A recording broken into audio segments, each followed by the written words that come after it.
Hi, everybody. Welcome to English Digest. I'm Tom. Hi, I'm Stephanie. It is our history unit for the month of June as we kick off the month of June. And we're going to talk about hats in today's lesson. That's a fashion accessory that you might wear to make yourself look highly spiffy, very attractive. Some people don't like to wear hats. They don't like to muss up their hair. But other people think they're a pretty cool thing to wear. I always wear my baseball cap all the time because I'm kind of balding and kind of embarrassed about that. So I like to cover that up. And you don't really wear a hat too often, do you, Stephanie? I can't wear a hat because I put my hair up in a bun at the back of my head. And so it doesn't really fit very well. So, no. But when I was in the States, I would dry my hair and I would wear a baseball cap a lot like you, just to keep the sun off. Tom, you used a couple really fun words. One was spiffy. Spiffy isn't slang, it's a real word, and we use it to describe somebody who's looking very smart, very nice. They're usually kind of dressed up, or they just look really great in whatever outfit they're wearing. So hats can be very attractive. I was just saying to Tom before we started, hats are a big deal in the UK, much more so than America. Americans are kind of dressed down most of the time. And it's fun to go to countries, especially Europe, where you tend to see more hats, not just baseball caps. I don't consider those hats, really. Yeah. But a lot of Americans are into baseball caps just because you don't have to comb your hair. Or if you're going bald or you're having a bad hair day, ladies, we just put that baseball cap on. We're going to talk about the history behind hats, and it was written by an author who is British. So he knows a lot about hats. Let's get started. Nowadays, most people would consider a hat to be a fashionable accessory that puts the finishing touch on an outfit. Hats can also be an essential part of a uniform or serve a practical purpose in a professional context.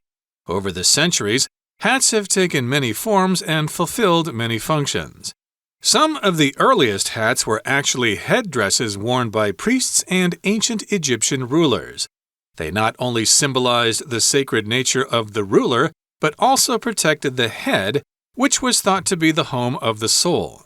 The famous ruler Tutankhamun, for example, wore a Nemes headdress decorated with a snake and a vulture, symbols of his royal authority. Hats conveyed social as well as religious status in ancient times. The cone-shaped pileus hat of Athens, Greece, indicated that the wearer belonged to the lower classes. The pistassos, a shorter version with a broader brim, was worn by agricultural laborers to protect them from the sun. During the Middle Ages, the material used to make hats became a symbol of wealth and status. Around the year 1500, people began to make them with silk and fur and embellish them with feathers, precious stones, and other expensive decorations. This led to the idea of hats as items of fashion. Different styles rose and fell in popularity over the centuries, with trends continuously coming and going. The 19th century was when hats fashion reached its peak. Numerous styles were popular, from the soaring stovepipe top hat of U.S. President Abraham Lincoln to the respectable bowler hats of Victorian London. While these hats are seldom seen today, the ubiquitous baseball cap and its variations prove that hats will never go out of fashion. Okay, guys, let's get started. It's our history unit, and we're going to be focusing on hats for the next couple of days. It's kind of fun. I love hats. I especially love people who have good hat style, I guess. A sense of style and which hat looks good on them. So let's get going here. Let's take a look at the title, which is really clever. Hats off is a phrase we use to say congratulations to somebody. Maybe you scored 100% on a test and your friend says hats off to you. Or hats off for scoring the best you've ever done in this class. Hats off. For or to someone, you can say hats off to Tom for showing up on time. He's on time every day. So hats off for hats. We're going to be talking about the history of hats. I should mention that we do have hats and we do have caps. Caps, of course, are informal, like a baseball cap or a driver's cap or a newsboy cap, etc. And hats, of course, are more formal. So here in the first paragraph it says, nowadays most people would consider a hat to be a fashionable accessory that puts the finishing touch on an outfit. Okay, so that's what people consider a hat nowadays. They consider it a fashionable accessory. An accessory is just something you add to your clothing to put that finishing touch on it. A finishing touch just means the last little detail that you put on to make it perfect. And an outfit, of course, is a set of clothing. So if you wear a suit with a jacket and trousers and a tie and stuff like that, maybe wearing a special kind of hat would put the finishing touch on your outfit. Right, and that's always nice. Accessories include things like earrings, necklaces, ties, belts. All those things are just little extras that make it look like your outfit is complete, that you look like you're really pulled together, you look good. And those hats are one of these finishing touches that are popular. Hats can also be an essential part of a uniform. Tom was talking about some of the caps out there that are part of uniforms. If you're a driver or a chauffeur, they often have those kind of caps that look like police caps to us in America. Our police wear those. Or maybe you have a hat because it serves a particular purpose. So here it says it serves a practical purpose in a professional context. Context is a word we often hear when we're learning English or another language. They'll often say, well, in this context, this word means, because sometimes words have different meanings.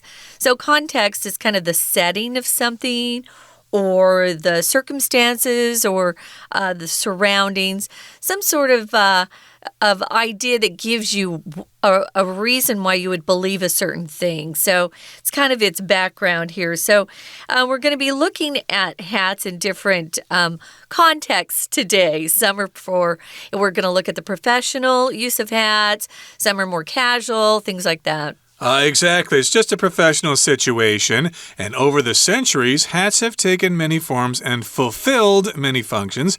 So here we've got the verb to fulfill, which means to complete something, to be a part of that thing.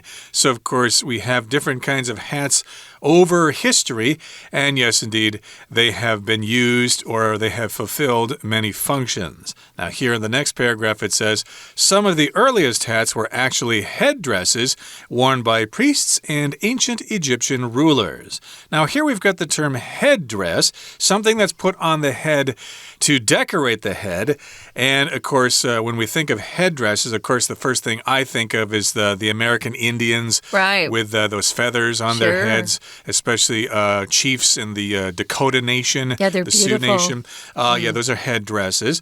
And we've got headdresses worn by priests and also ancient Egyptian rulers. So if you see some pictures of ancient Egyptian rulers, yeah, they've got those interesting headdresses on their heads. Yeah, they can be quite elaborate, quite decorative, and very beautiful. They not only symbolized the sacred nature of the ruler, but also protected the head, which was thought to be the home of the soul. I know even some religions will have a head covering because they want to protect that head and it has a religious significance.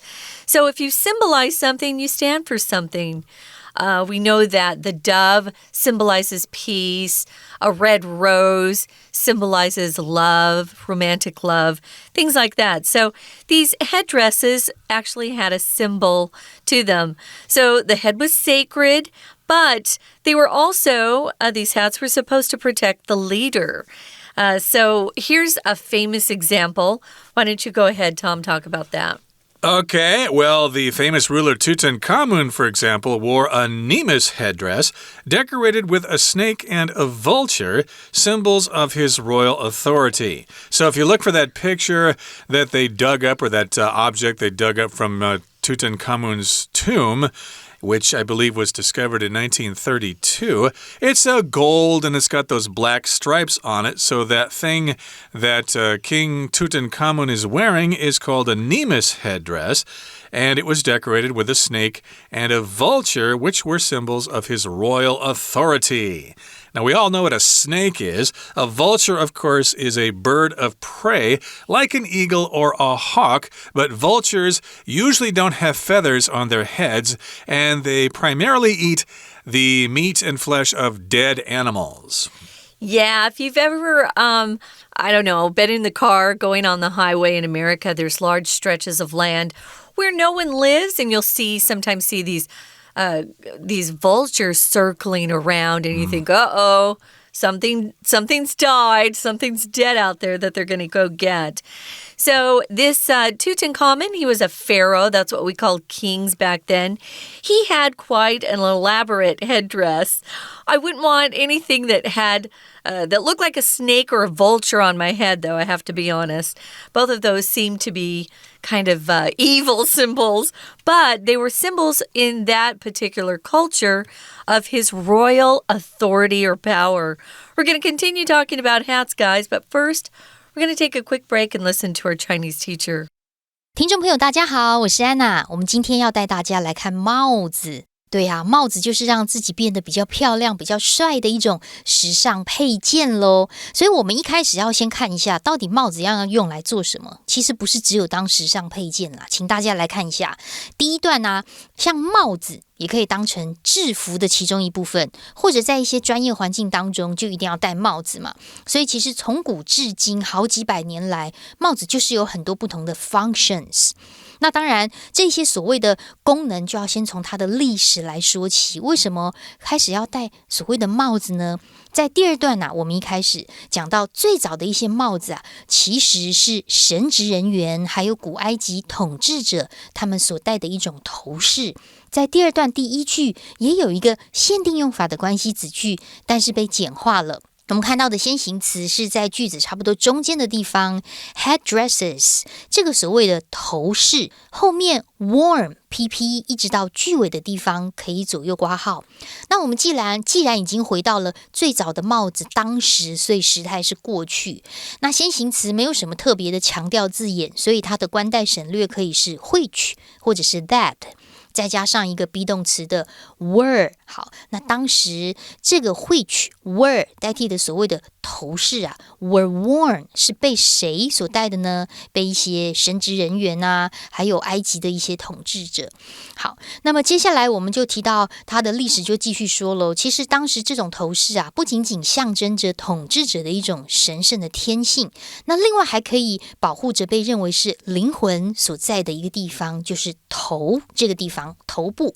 所以同样在第二句的这个里呢，我们第二段第二句看到一个补充说明的关系子句，先行词是逗点前面的 the head 头怎么样呢？逗点之后再补充说明 which 代替前面的这个所谓先行词头，那在当时是被大家认为是灵魂所在的地方。比如说当时的统治者图坦卡门就戴着 Nemes 这种头饰，而且上面还装饰着蛇还有秃鹰，这就是他王权的象征。同样在第二段第三句这个地方也有限定用法关系子句，但是同样被简化咯。先行词是 a Nemes headdress， 就是所谓的 Nemes 头饰，后面从 decorated 到句尾可以左右括号，但是关系词的 which 或者是 that 跟 be 动词 was 都被省略了。 We're going to take a quick break. Stay tuned. We'll be right back.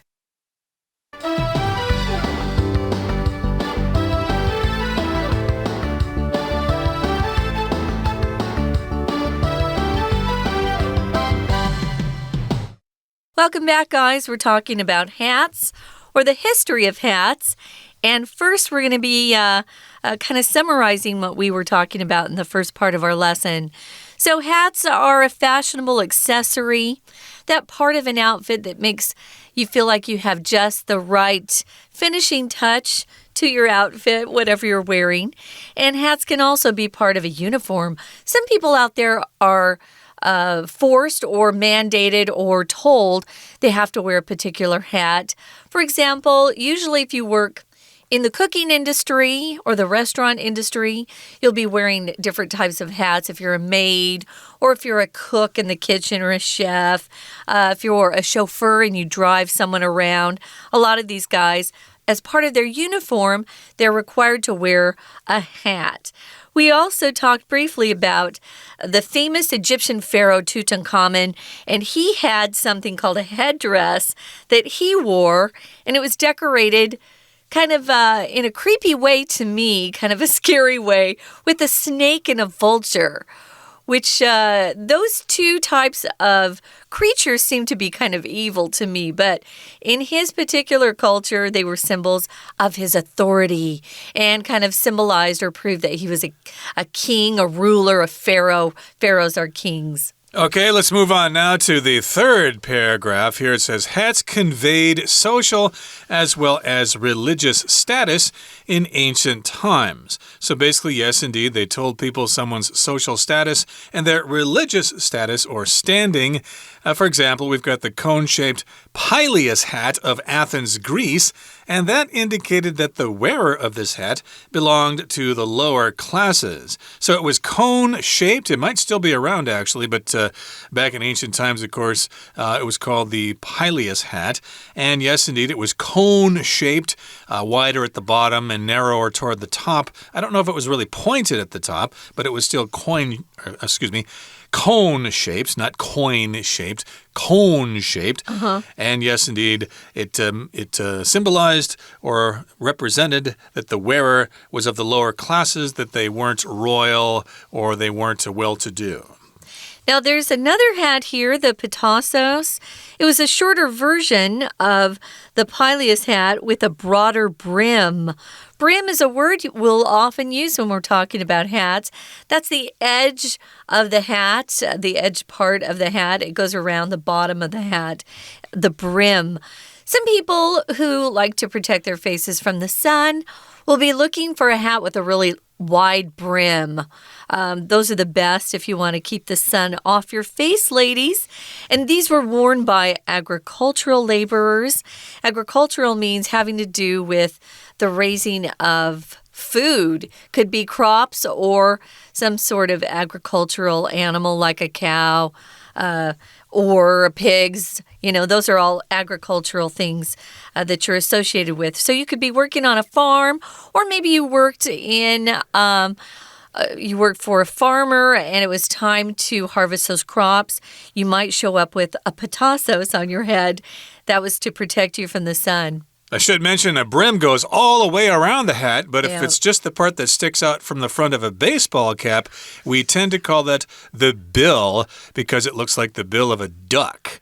If you can imagine the mouth of a duck sticking out like that, that's the bill of the hat. But again, yes, they had to wear these hats to protect them from the sun. And during the Middle Ages, the material used to make hats became a symbol of wealth and status. So yes, indeed, you can make hats from cotton, but that's pretty common. It's not really expensive, so you can't really show off with a hat made out of cotton. But if you used special materials, then that would be a symbol of your wealth and of your status, or status. You could pronounce that both ways. And of course, people, as they made more money or just, were lucky to be born into a higher social class, they wanted to show off that class they were in. So they would wear things that people would know cost a lot of money. So the material started to change for the making of hats. They were making them with silk and fur and things like that. And then they would embellish them or decorate them with feathers, precious stones, anything that would show off that wearer's wealth were welcome. So this was during the Middle Ages that the material used to make hats changed. Now, around the year 1500 is when people were starting to embellish them. Embellish means just to make something prettier. You could use it to make it more attractive. If you're making a statement, sometimes they'll use that word to talk about someone who's telling a story or making a statement to say the court or the police. they'll embellish a story by adding extra details, and sometimes those details are not true. So notice how we use that. Now, decorations is our vocabulary word. We decorate lots of things in our lives. You could decorate your home. You could decorate a Christmas tree. You could decorate the outside of your house. You can decorate lots of things. And we call the things that we use to decorate with decorations. So they were certainly decorating those hats back in the day. Indeed. And here in the final paragraph it says, this led to the idea of hats as items of fashion. So before that, hats were just worn for practical purposes, to symbolize the king and his authority, or to be simply worn by laborers who were working in the sun and did not want to get their heads sunburned or get sunburn on their faces and stuff like that. But later on, of course, people thought, I think hats can be kind of something to show off with. So they became items of fashion, and different styles rose and fell in popularity over the centuries, with trends continuously coming and going. So indeed, we've got different styles coming and going. Sometimes it's popular, sometimes it's passé. And then, of course, these styles and these trends continuously came and went out of fashion. So here, continuously is an adverb. It just means without stopping, okay? If you're driving your car in rush hour traffic and you want to change lanes, you might say something like, oh, I can't change lanes because the scooters are continuously coming. I just don't have a chance to change lanes. Or, Taiwan, especially in Taipei, we're used to continuously having to put up with a lot of rain, especially in the winter. So, these trends were continuously coming and going, as they do today as well. The 19th century, that's 1800s, was when hats fashion reached its peak. If you reach a peak, it just means you come to the most popular point of something, where something is the highest in whatever you're talking about. You could have a peak on a mountain, which is the pointed top of a mountain. But here we're talking about when something was the most popular. So that's when hats fashion was really big, you could say. Numerous styles were popular, from the soaring stovepipe top hat. Lincoln used to wear that in America. You've probably seen that really tall hat. It's worn also, for those who know British history, around when the industrial age was taking over. I know I watched a video. It was a movie called North and South, and the star in that would wear a stovepipe hat. So they weren't just worn in the U.S. So here we've got soaring. If something's soaring, it's moving upward. Sometimes we use soaring to talk about prices or the temperature rising to a really high level. So, it was a soaring stovepipe hat. I don't know how they kept those on. They probably hit their heads a lot if they were tall guys, because those hats were about a foot tall. Yeah, it's kind of silly. You'd really have to walk careful in order not to have it fall off your head. And, of course, we got respectable bowler hats of Victorian London. I think those are the hats with the brim around them and it's round on the top. And they were respectable, which means if you wore that cap, you were a respectable person. People should respect you. You were in a position of power and authority, or you were rich or whatever. And that was during the Victorian era in London. And while these hats are seldom seen today, the ubiquitous baseball cap and its variations prove that hats will never go out of fashion. If something's ubiquitous, it's all over the place. Like yellow taxis are ubiquitous here in Taipei. And of course, lots and lots of people wear baseball caps because they're just so convenient. They can shade your eyes from the sun very easily. They sure can. Well, one person who will tell us a little bit more about hats. I don't know if our English teacher actually wears them. We'll have to check in. But right now we're going to listen to a little more explanation and then we'll be back. 所以我们刚刚第一段提到帽子的功能，第二段就稍微说一下一开始为什么要戴帽子啊，其实跟宗教有点关系。老师也说明了它的一个历史的起源。不过其实帽子还可以表达社会阶级耶，在第三段的地方啊，我们在第一句就特别提到可以表示一种所谓的 status 社会阶级。怎么说呢？在第二句第3段的第2句特别提到希腊雅典的一种圆锥帽啊，就表明佩戴者是属于比较下的阶层。不过在这句话当中，我们要特别注意一下，在逗点之后 indicated再加上一个 that， 这里的 that 可不是什么关系子句的所谓的关代哦。为什么我们可以这样判断呢？因为 that 之前有一个及物动词，这个及物动词是 indicate， 就是说明、指示、表示的意思。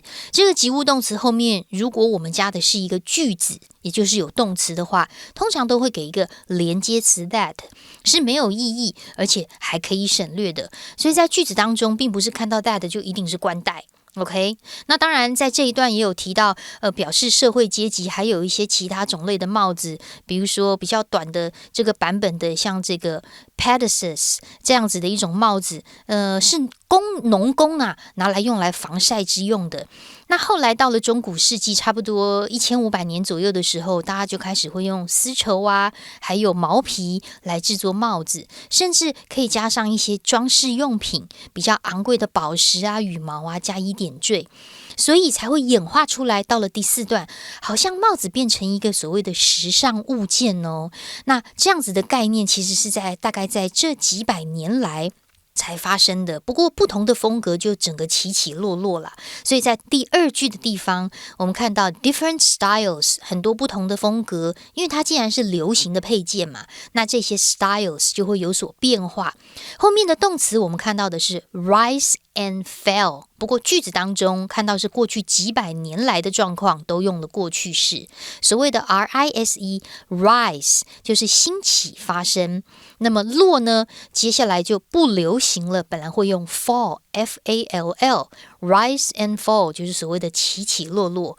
可是这句话还不单纯哦，因为后面有一个介系词逗点之后 with，附带的状况是什么呢？附带的状况是 trends， 这些潮流 continuously 一直持续不断的 come and go。 所谓的 come and go 就是来来去去，潮流一直不断的变化。可是受到句子当中连接来来去去这个概念用的是介系词的 with， 所以后面的来来去去啊都要用动名词 coming and going 放在介系词的后面。好，那当然到后面的19世纪的时候，帽子的时代就达到巅峰啦，然后很多总统啦，甚至一些什么维多利亚时代的这个圆顶帽啊都出现了。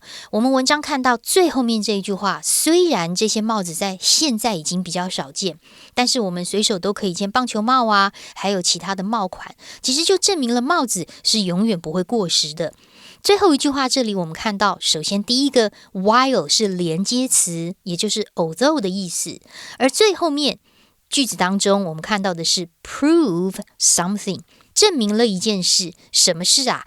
从最后面 that hats will never go out of fashion， 这整个我们可以用中括号，因为它其实是 prove 证明的受词，也就是说proof 及物动词后面的 that 是一个可以省略的连接词，它加上的是受词，在这里的 that 可不是关代哦，跟我们刚刚提到第3段第2句 indicate that 是属于同样的句型。以上是今天的内容，我们明天见，我是安娜，拜拜。That's it for today, everybody. Thanks for joining us, but please join us again next time when we continue to talk about hats. Please join us then. From all of us here at English Digest, I'm Tom. I'm Stephanie. Goodbye. Bye.